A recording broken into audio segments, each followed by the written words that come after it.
sure that as graduates, you want to be free to celebrate this momentous occasion with lunch with your family and your friends who have stood by you all these many, many years that you have been studying here in college. But before that, I would like to educate you on certain pick-up lines.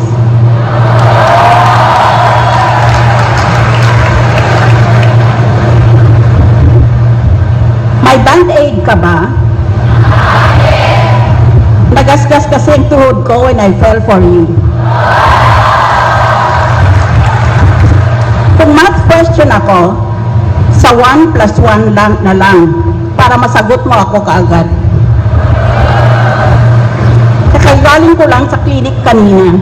Sabi ng nurse, wala naman akong sakit. Kulang na daw ako sa vitamin U.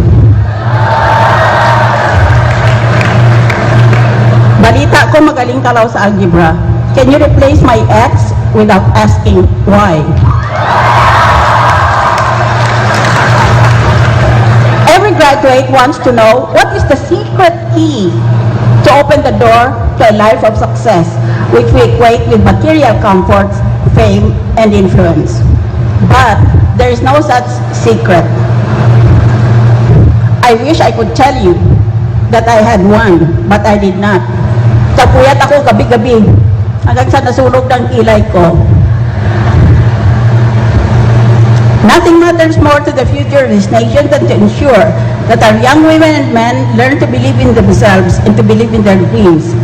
I believe one of our country's priceless assets is the idealism of our young people. My generation has invested all that it has, not only its love but also its hope and faith in your generation. The difference between a successful person and others is not a lack of strength, not a lack of knowledge, but lack of will. Yun ang kulang sa kanila. Do not be disheartened if you do not succeed immediately in life, because becoming successful takes time. There are few people like certain actors, performers, athletes, and writers who have become popular and successful at a very young age. Do not compare yourself with them. Do not aspire to be an overnight success. There is no such thing, except in very rare cases. Also, do not equate success with fame and money. Akala nyo kasi, ang pagtatagumpay ay kilala ka ng lahat at marami kang pera. Hindi naman ganoon lang ang success. Being successful means being a person of value to others. Matagumpay ka kung may kahulugan ka para sa mga kakilala mo, pati pamilya mo. It means reaching those goals you have set for yourself. It also means sustaining excellence in the things you do. The Philippine economy has grown by about 5% a year on average over the last decade, which is significantly higher than the previous 2 decades. However, the number of people living below the poverty line has actually increased. Kaya maswerte kayo, college graduates kayo, dahil tumataas ng tumataas ang numero para sa mga mahihirap. One political economist argues that the lagging growth of the Philippines has its roots in regulations and distortions that favor the elite class. Totoo yan. Paglabas mo sa lipunan, hindi pala pantay ang laban. Kasi merong mga participants na nakuha na kagad ang mga bintaha. Halimbawa, may pangalan, may pera, kilala ng faculty members. Thus, more Filipinos are drawn to working abroad, where there are more opportunities with higher wages and more enticing benefits. Marami ba kayong gustong pumunta sa abroad? Masarap kumita ng dolyar doon, dahil nadaanan ko yan. Pero, iba talaga ang bansa mo. Kaya kung gusto mo lang talaga magpalawak ng karunungan mo, pwede ka naman magtrabaho abroad ng konting panahon at bumalik dito sa Pilipinas at magsilbi sa sarili mong mga kababayan. This invariably leads to the exodus of talented overseas Filipino workers. However, if you aim to work abroad, you will have to compete with workers from other developing countries, such as India, China, and Korea. Alalahanin niyo yan. Kung saan man kayo pumunta abroad, may kakompetensya din tayo eh. Yung mga taga-India, China, at Korea. Competing for a spot in the global workforce will require higher levels of competence and skill. These skills include, itong pag-aralan nyo,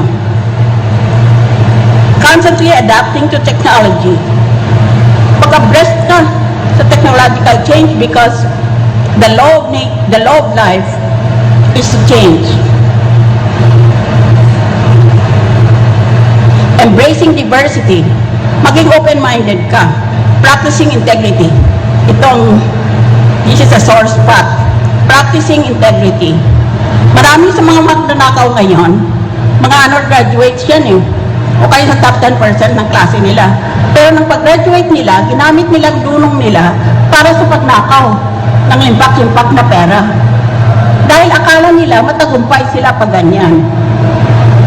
Ngayon, nakikita na ng ating kabataan na ito palang mga leader na ito so-called ay mga leader ng corruption. And we need a cultural revolution against this culture of corruption. I asked the students of Bulacan State University to lead the campaign against corruption in government.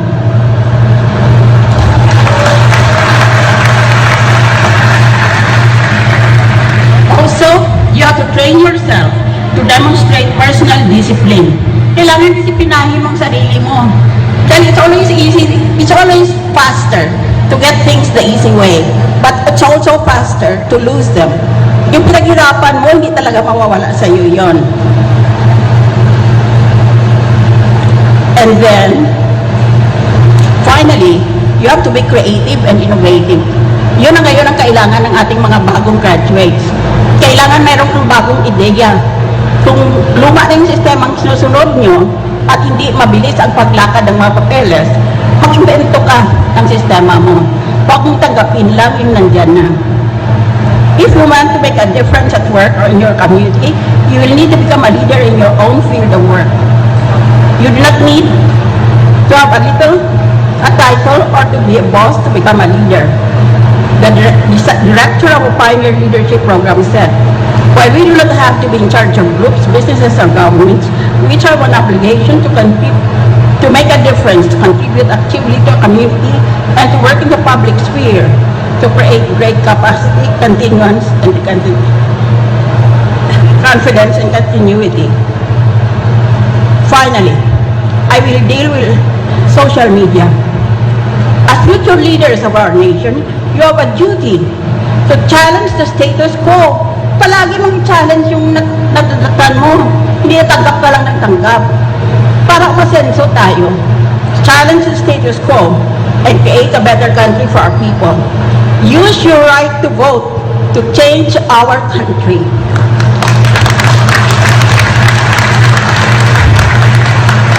You are now pillars of your community as graduates of this state university.